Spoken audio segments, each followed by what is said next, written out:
एक भाई सवाल करते हैं, मैं स्टेट लाइफ इंश्योरेंस में काम करता था और मैंने अपनी इस नौकरी से बहुत सा पैसा कमाया, मगर 2 साल कबल मुझे एहसास हुआ कि ये हराम काम है, तो सब कुछ छोड़ दिया। अब 2 साल से बहुत मुश्किलात में हूँ, कारोबार नहीं चल रहा, रोजगार नहीं है।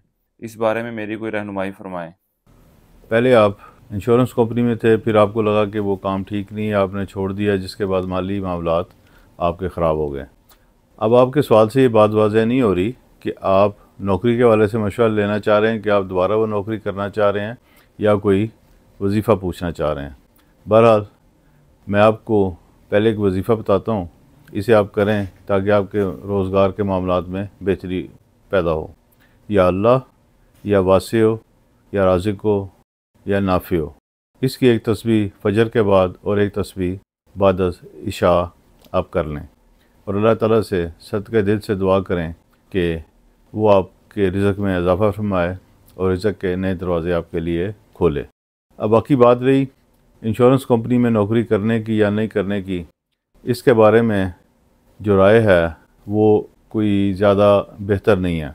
इस हवाले से इन तमाम मामलात को एक बड़े प्लेटफार्म पर और उलमा इकराम के एक जामिया बहस मुबाहिसे गुफ्तगू और इज्तमाई फ़ैसले के ऊपर जाना बहुत ज़रूरी है। अब हालात ऐसे होते हैं कि जहाँ पे इंश्योरेंस करवाए बगैर गुजारा नहीं होता, जैसे कि मेडिकल इंश्योरेंस का रवाज अब बहुत ज़्यादा हो गया है, कंपनियाँ भी मेडिकल इंश्योरेंस करवाती हैं। तो अब क्या जो मेडिकल इंश्योरेंस करवाएंगे उनकी नौकरी या उनकी आमदनी हलाल होगी या नहीं होगी। इसी तरह वो लोग जो बराह रास्त इंश्योरेंस कंपनी के सूदी कारोबार के साथ मुंसलिक नहीं हैं, तो क्या उनकी नौकरी दुरुस्त होगी या नहीं होगी।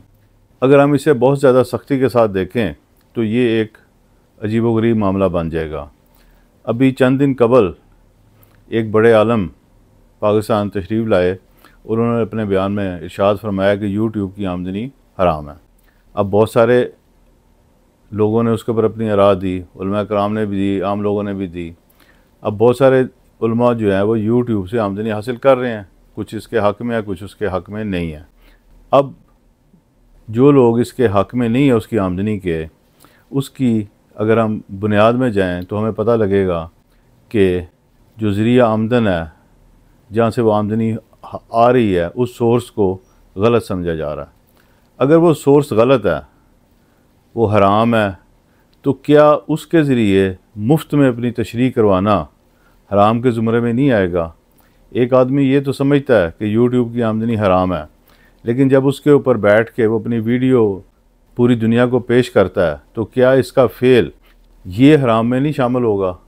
अगर एक चीज़ बुनियादी चीज़ हराम है तो उससे मुंसलिक तमाम ज़राए आमदन, तमाम मुनाफे हराम होंगे। और अपने आप को दुनिया पूरी में मुतारिफ़ करवाना यूट्यूब के ज़रिए भी एक मुनाफा ही है, एक फ़ायदा ही है। और जो ये फ़ायदा उठा रहा है बिल यकीन वो भी हराम फ़ायदा ही कहलाएगा। ये अलग बात है कि हराम हलाल के मामले में आमदनी को बुनियाद बना लिया गया है। तो अगर हम ये देखें तो आजकल तो ये सबसे बड़ी आमदनी है कि पूरी दुनिया में आप देखेंगे, लोगों ने उस देखने के बाद आपके बयान को अच्छा समझा, आपको फ़ंड दिए, आपको नजराने दिए, आपको पैसे दिए, तो उस सोर्स के ज़रिए जो इस तरह की आमदनियाँ भी होंगी वो भी हराम ही कहलाएंगी। अगर आपका दिल मुतमईन नहीं है तो उसके ऊपर तो कोई दूसरी राह नहीं दी जा सकती, क्योंकि इस्लामी लिहाज से जब आप ज़हनी तौर पर किसी भी सोर्स को हराम समझें तो उसके अंदर काम करना, उसके ज़रिए रिज़्क़ कमाना तो बहरहाल अखलाकी लिहाज से सबसे पहले गलत बन जाता है। और मजहबी लिहाज से भी ज़ाहिर सी बात है कि आपके अंदर वो सोच आई थी कि ये गलत है। तो इस लिहाज से आपका जहन साजी करना है, आपका जहन बदलना मेरा काम नहीं है, वो आपके और आपके अल्लाह के दरमियान एक मामला है। तो उसके ऊपर आप ख़ुद फ़ैसला करें कि आपने क्या करना है। अल्लाह ताला आपके माली मामलात में बेहतरी फरमाए और जो भी मसाइल आपको दरपेश हैं उनमें आपके लिए आसानियाँ पैदा फरमाए। अल्लाह हाफ़िज़।